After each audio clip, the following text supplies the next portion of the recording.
Howdy everybody, Steve here, KM9G. Today I am here with Eric, KH6WI, and we're going to show you everything that we know about Greencube and working the bird. Stay tuned for a major brain dump. Do you think those trees are 10 degrees, 5 degrees? Probably 10 degrees. Yeah, so at 10 degrees, we'll have very poor luck trying to get anyone in Asia. It helps, especially when I'm on the North Shore.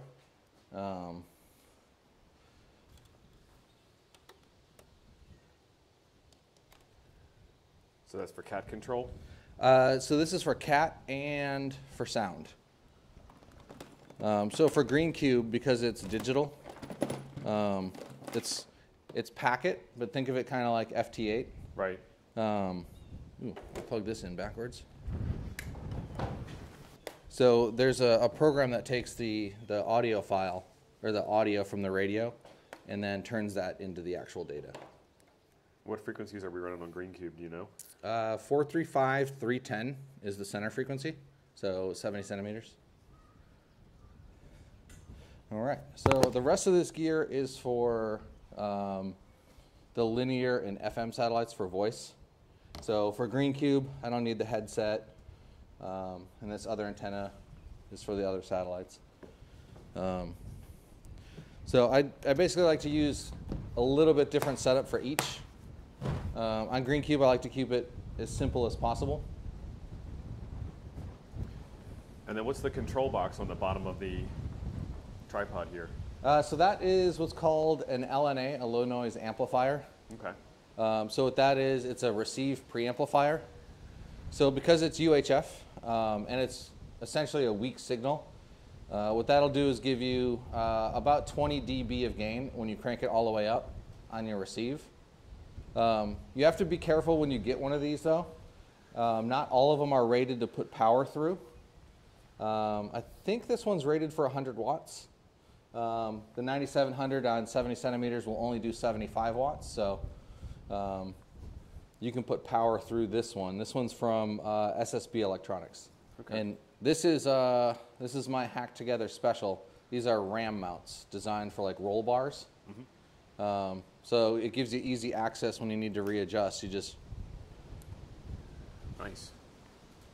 And then if you need to adjust for polarization, you can turn it. Sweet. It's a good setup.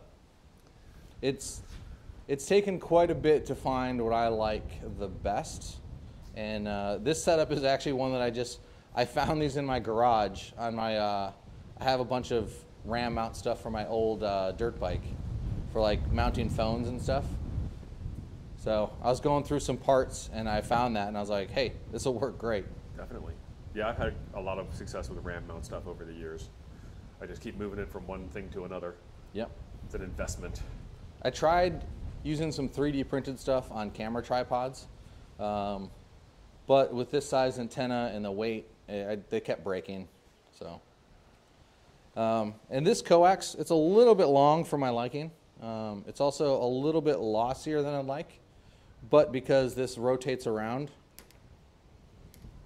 I want to make sure that the coax is free to move and doesn't bind and I don't wreck it.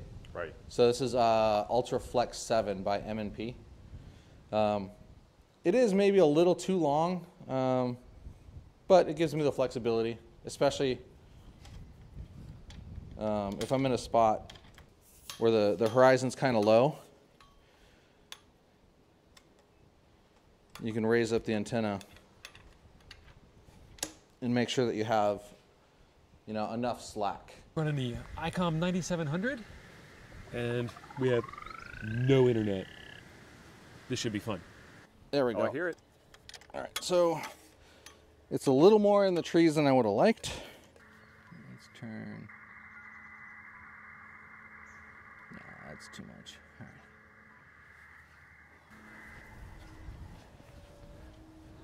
So a lot of the tuning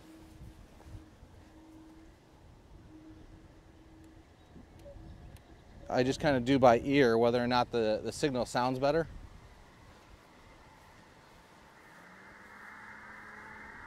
So it completely faded out. So was better this way. Yeah, I'm starting to hear it again. Okay. So it's still a little bit behind the trees. You can hear the wind coming through the antenna. It's singing too. Yeah. There we go. So as soon as it starts decoding, basically as soon as it pops up over those trees, I'm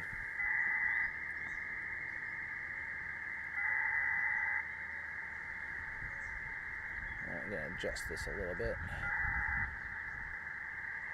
Oh, there we go. Now it's decoding. Oh, I see it. Yep.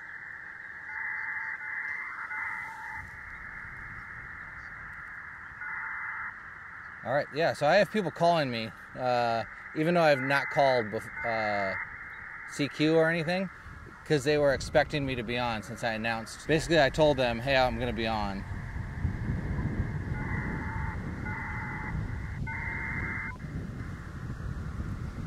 So hopefully I can get a packet to them all. Basically what I'm doing is I'm trying to send a message to 3 people at the same time, because the signal to, or the footprint with Japan in it is so short from here. When I get a packet through, yeah, unfortunately none of my packets are going through with it being right behind the trees. We can hear the satellite just isn't hearing us. How long is the pass? It's for an hour or so, a little over an hour. But the amount of time that I have with these stations in Japan is not very long. And you're basically spotting yourself on hams.at?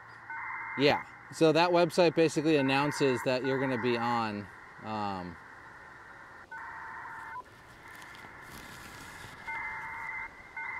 So that's why all the stations in Japan are already calling me, even though I haven't got any packets through yet. And you said this was a desirable grid square also? Yes, this grid square has never been on Greencube. EN44. Unfortunately, so many people are calling. Already 10 people have called me, and they keep calling, which is making it more difficult for me to reply. How often do you need to adjust the position? I try to do it every 5 or so minutes. Or when I notice that the signal's getting weaker, I'll reposition. How many watts are you transmitting? Right now, the full 75, because I'm not being able to get in. 75 watts. Is it automatically adjusting for Doppler? Yes, I have this PST rotator program, which is adjusting Doppler for me and telling me where to point.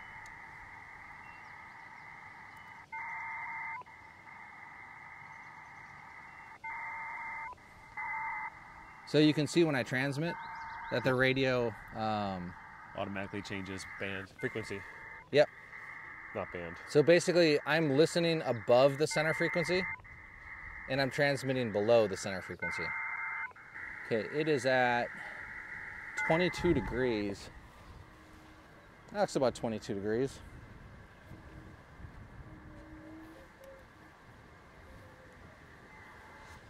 That's worse.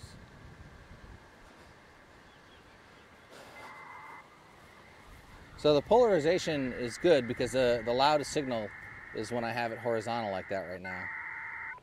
I have noticed that not as many packets are coming in, so I'm wondering if there's just so many people trying to call that they're just getting jammed up. How wide is the signal?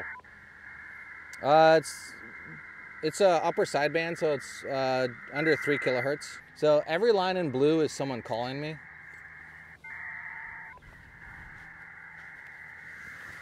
So many people were calling that it was exceedingly difficult for me to reply to them. Now that the people calling me has waned, I actually stand a chance at getting into the satellite. There's a person that asked me specifically to come out to this grid. He's working on his Gridmaster Award. He called me and I was able to reply. So I'm just gonna send him a thank you before I log him. N6 UTC? Yeah. So the Gridmaster Award is getting every grid in the continental United States. So that is an exceedingly difficult award that takes people generally about 5 years to get. And he's down to, I think, 5 or 6 grids. So in the satellite community there is a super helpful and very hamly group. I noticed that he needed this grid and that I could help him out. There So we go. if I can help him out, that'll help build me some good karma. So one of the important things with this satellite is making sure that you have good polarization match. Because the satellite's tumbling. Yes, it's not tumbling at an exceedingly fast rate, but over the course of the pass, it may change a couple of times. What's the data speed? Is this still 300? 1200 baud. 1200, okay. So I got the one station here that I was really hoping to get. So now what I'm going to do is actually try and reply to multiple stations at the same time. So you picked all those guys in blue on the right-hand side of the screen. Yep. And then at the top here, there is a couple of macro buttons to push Yep. to run the QSO. So it's a lot like FT8, but different.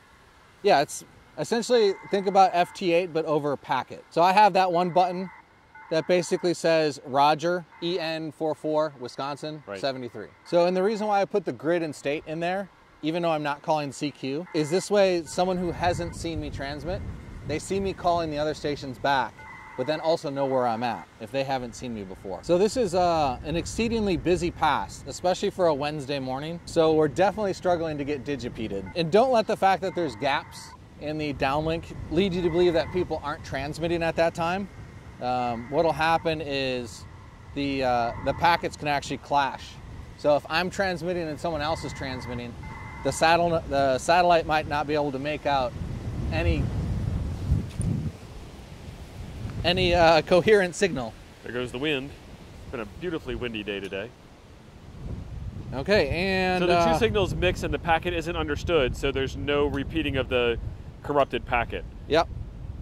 As opposed to voice, where you would hear two different people talking, and those two people talking at the same time would intermingle, and you might be able to make one out over the other one.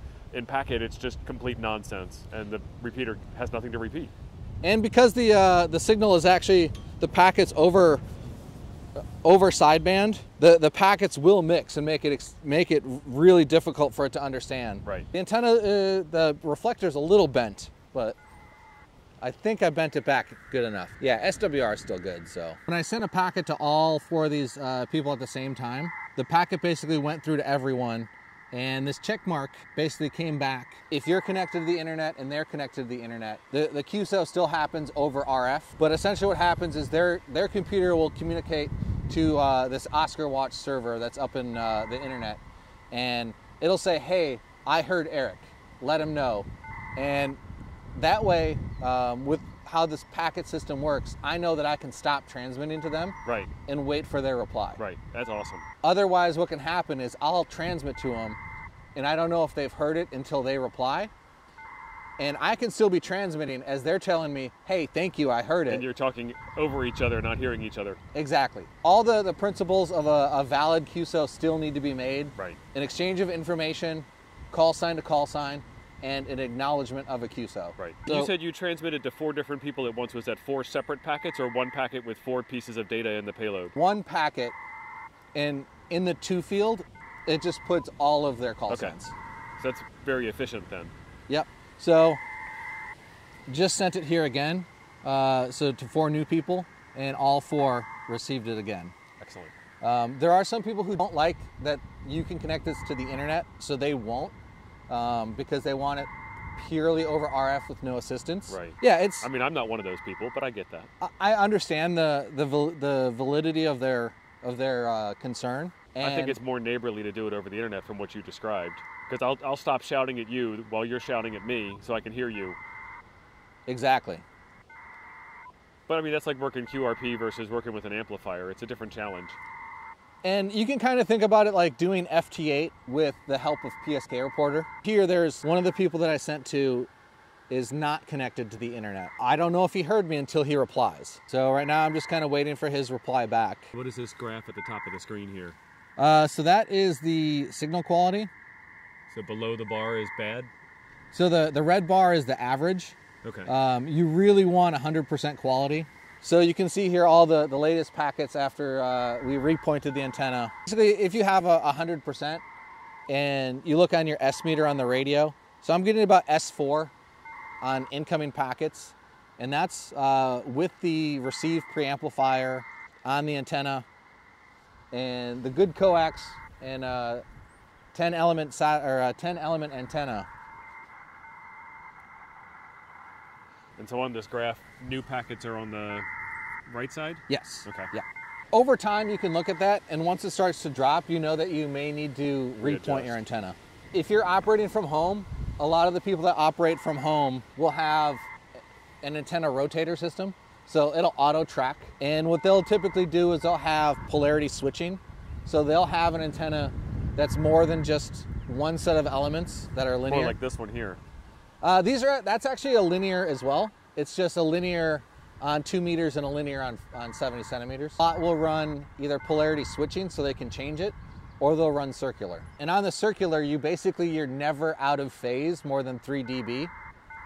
Where with the linear, you can lose 20 dB of signal if it's vertical and you're horizontal. With the circular polarized antenna, is there an advantage or is there a disadvantage? Linear, if you're lined exactly with what the satellite is, will be 3 dB better. But if you're not aligned with the satellite, the linear will be minus 20 dB if you're 90 degrees out of polarization. Phase, yeah. But with the circular, the most you're gonna get is -3. If you can keep the linear one synced with kind of how the satellite's moving, it's gonna be better. I'd imagine it's harder for data also. When you're roving, most people are gonna run linear when they're roving, just because that antenna is a lot easier to transport. So now the satellite's at 270 degrees, so it's straight west, and 55 degrees up. So I'm just gonna use the compass on my phone to know that it's gotta be pointed. So because of these trees that are in the way, I'm just gonna move the entire setup a little.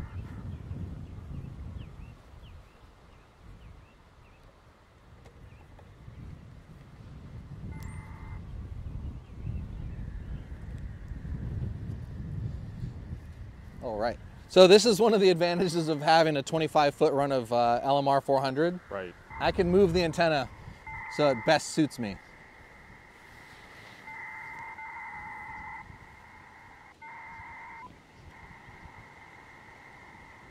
So one of the things to consider is if you're a new station or if you're in a new grid, you're gonna have a lot of people calling you. So if you get your CQ transmitted and then a bunch of people call you and you can't reply to them, just be patient, especially if you can work multiple passes. Reply to who you can, and just understand that people are going to be transmitting to you a lot. Some people will be impatient and they're going to keep sending you packets until you reply to them. So it's super frustrating at first because everybody's trying to gang up on you. And Yes. then once they know who you are, they don't care anymore, and it becomes easier and easier. This satellite's resources are limited. If you've already worked a station, the polite thing to do is basically not call them every time. Anyone who's worked me in Echo November 44, the current grid, basically if I'm on another pass, they're not gonna call me again, essentially. So this is one of the things that people talk about when they say they want to do POTA on satellite. So this is a POTA part. And we're not calling CQ POTA on purpose. Yes, it will count for POTA, but I don't want to have a bunch of people who may already have this grid square to prevent others who don't have the grid square from making a QSO. With this park and this grid, it's never been activated on this satellite before, so nobody has it. But if I were to come back here every weekend and try making QSOs with the same people every weekend, a lot of operators are going to become upset with me and say, "Hey, you don't need to call KM9G every time that you're on the satellite. It's not that you're wasting resources; it's that You're not leaving room for somebody else to make a contact." Yes, and there is a finite amount of digipeater time. So this pass is about an hour, you were saying. How many contacts do you normally make in an hour-long pass? If it is my first time in a brand new grid, I can expect reasonably about 50. That's not bad for an hour. If I've worked that grid many, many times, so like where I live in Hawaii is Bravo Lima 11. If I work 5 passes in a week, I might make now 3 to 10 QSOs. And that's just if there's another rover that's in a new grid square, I'll call them. Or a new station comes on and I haven't worked them. Even if it's in a grid square that I already have, if it's a new station, they probably don't have Hawaii. because there's only 2 of us in Hawaii on Greencube. So I'll call all the new stations. But yeah, so I've run so many passes from Hawaii. I've got probably 3,000 QSOs. Nice. And that's between 2 different grids. So I've worked most of the people that I can work. I've already worked them. So essentially I'm just working passes to get new grids and new operators. And you were talking about a Gridmaster award earlier. How close are you to that? I am not close. It typically takes someone in the mainland US somewhere between 3 to 5 years to get. And you're at a disadvantage because you're in Hawaii. Yes. So the up path and the down path are farther apart. It makes it harder to make those contacts. And most of the satellites that people operate are what they call low Earth orbit. Those are the ones that you can work with the smaller aero antenna and an HT. They don't have the footprint to reach Hawaii from anything more than the very edge of the West Coast. So I'm limited to operating RS-44 and a couple of the other linear satellites, which will get me, technically it can reach the East Coast, but you're looking about 20 seconds of overlap if I climb up on a mountain and they're on a mountain and I'm actually pointed right at the horizon. Reliably, I can get to Wisconsin or Illinois. From Hawaii. From Hawaii. And you can't get any farther to the east, so you wouldn't be able to get like Maryland or Massachusetts or something. No, not unless I went up high on a mountain and they were up high and there was a pass that perfectly fell right between us where we're both pointing basically at the horizon. Right. And there are people who have done it. You know, the distance records are what they are. They're a great achievement. But to do that, you're usually going to have to require coordination and planning to find the passes, right, to find the person that's going to be willing to go portable on top of a mountain. So it can be done, but well, I mean, otherwise... luckily the satellite only passes over when it passes over. So you, like that part's already in the bag. Like yeah. It's going to be 10 a.m. on Wednesday morning because that's where the bird is. There's a tool called SatMatch and a couple others where you can plug in your location. You can swipe left or swipe right depending on whether you want to make the QSO or not. No, it's you plug in the satellite that you want to look at, and then you put in your location and the location of another grid square, and it will tell you based off of the orbit parameters when you can expect the satellite to be between you, and it'll give you the date and time. It'll show you it'll show you the angle where you have to point. It'll tell you how long that the pass will last. So it's super helpful if you're trying to make like a scheduled QSO. Say, hey, I want to, TO's in Wisconsin and I'm in Hawaii. We can plug in our locations, find out like, oh, hey, this pass, he can't hear me, so let's not try. Right, kind of like looking at VOACAP for HF band conditions. Exactly, yep. We're not going to make a contact on 12 meters today. The conditions aren't there. And the sun finally came out. And we're making a lot better progress on the QSOs. I was able to reply to everyone finally. At the start of the pass with the US and Asia in the footprint, we were getting hammered pretty hard. I'm gonna make another quick adjustment on the satellite, or not on the satellite. That would be impressive. Yes. On the antenna. So, and what I'm doing is I'm just, I'm looking at the screen. It's telling me that I need to point at 225 degrees azimuth and 46 degrees elevation, and I'll just use a program on my phone to find where that is. We're gonna have that tree in the way here a little bit. It's only one tree, so it should be okay. And we've got like what, 10 minutes left in the pass? There's 26. So now that I've got my phone tethered working finally, I can bring up this live world view and it'll actually show us the full footprint of where the satellite is. Minimum of 16 mile an hour winds. I think it was more than that. Well, 16 is what's not blowing the antenna over. Yeah, I'm gonna need to fix that when I go home. The blowing over part or the bent element? The bent.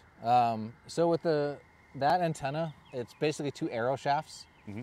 And then there is a piece of threaded rod. And I think it was the threaded rod that bent. So I can just go to the hardware store and get a new one. Right. So it shows all of the different call signs that are on here based off the grid that they've sent. And then this gray blob looking thing is actually the footprint of the satellite. And because of the map projection, it doesn't show up as a circle because it turns out we don't live where we think we live. I talked to this guy, HC2FG. We had a QSO with him just a minute ago. He is, I think that's Peru. Okay. I think. Ecuador. Ecuador, okay. So as the satellite's moving down, you can see the track. So right now it's over the tip of Baja, Mexico. and we can still see it from Wisconsin. So it's up there, it's high. And it's gonna start going over the South Pacific as it keeps on going. And we'll lose it before it gets too far. We're gonna lose it right about here. So a little bit south of the equator is when we lose it, right where it turns to red. Okay. The yellow dots are the satellite's path. Yes. Okay. And you can kind of hear how it's quieting down. So by this point in the pass with it going south, there's not as many operators in South America as there are in, let's say, Europe or Asia. At the start of the pass, we couldn't get in to the digipeater at all because there were just so many people calling. So basically, at this point in the satellite, we've seen 71 unique people on it in the last 45 minutes or so. Nice. So we can actually bring this up here too. This is a live QSO viewer. It shows every QSO between every person that it's heard. So I am here, and because we're in a new grid, there's a lot of lines pointing to me because a lot of stations don't have this grid. Or if you look at some of the other stations, they may have worked almost all the other stations before, so you only see 1 or 2 lines coming from them. I've already made more than 1 QSO. And how many total have you made? Like, have we activated the park yet? Oh, yes, yes. And even though this is over a repeater, satellites are a special kind of repeater, so they actually still count. So I did 1 pass last night, and that was because this pass doesn't have Europe in the footprint. And some of my friends asked me to do a pass for them because they want the grid as well. So between last night and this morning, 78 QSOs. Nice. 33 today on this pass. Nice. Actually just had someone in Puerto Rico call. That's an example of, working DX on a satellite. Puerto Rico from Wisconsin, yeah. And before y'all complain about Puerto Rico being part of the U.S., it is actually a DX entity. If any rich billionaire is out there watching this, we could use the geostationary. Yeah.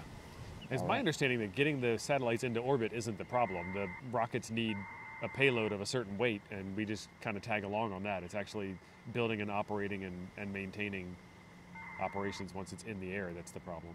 And there's a lot of regulatory stuff about a lot of the satellites because of the emergence of space debris.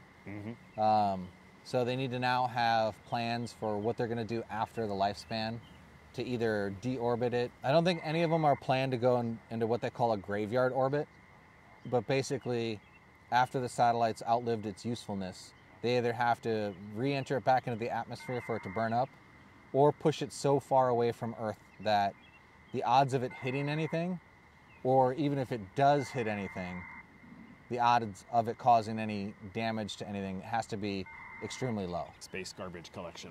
I think that might just be everything you ever wanted to know about working satellites, especially working the Greencube satellite. Big thanks to my friend Eric, we call him Hamstick Eric, KH6WI. He is a Navy guy out stationed in Hawaii, but he's originally from Wisconsin, and after Dayton Hamvention, he showed up here and said, let's go work some sats, and I said, yeah, let's do this. Greencube is a pretty cool satellite. Check out the description for some more information on the radio station that we use today, the antennas, the low noise amplifier, etc., etc., etc. Otherwise, there's a video right over here I think you might enjoy next. Thanks for being awesome. I'll see you over there.